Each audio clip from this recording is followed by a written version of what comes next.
Kasusnya, seorang laki-laki berusia 71 tahun dibawa ke IGD setelah diketahui mengalami kejang. Perawat desa yang waktu itu menyaksikan pasien mengalami kejang mengatakan, pasien mengalami kejang umum dengan gerakan tonik-klonik keras, mata berputar ke belakang kepala, dan mengalami kejang di lantai. Kejang berlangsung selama 1 menit diikuti kondisi post-iktal saat pertama kali tiba di IGD.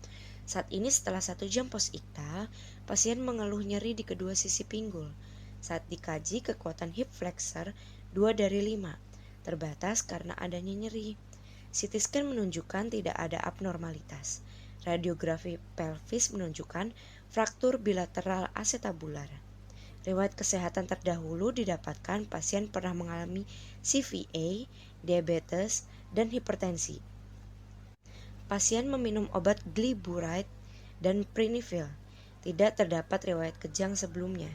Data tambahan, tekanan darah 170/110 mmHg, suhu 38 derajat Celcius, nadi 90 kali per menit, RR 20 kali per menit. Kejang merupakan kelainan neurologi yang paling sering terjadi pada anak, di mana ditemukan 4-10% anak mengalami setidaknya 1 kali kejang pada 16 tahun pertama kehidupan. Epilepsi paling sering terjadi pada anak dan orang lebih tua di atas 65 tahun.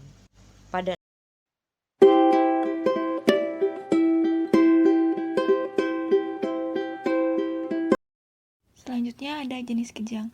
Kejang dibagi menjadi 2, yaitu kejang parsial dan kejang umum.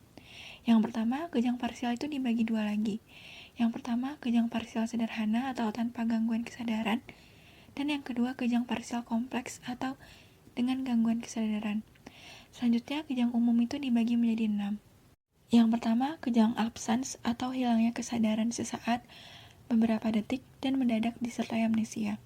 Yang kedua, kejang atonik, hilangnya tonus mendadak dan biasanya total pada anggota badan dan leher. Yang kedua itu ada kejang mioklonik, ditandai dengan kontraksi otot bilateral simetris yang cepat dan singkat. Dan yang keempat itu ada kejang tonik-klonik, sering disebut dengan kejang grand mal. Kesadaran hilang dengan cepat dan total disertai kontraksi menetap dan masif di seluruh otot. Selanjutnya ada kejang klonik.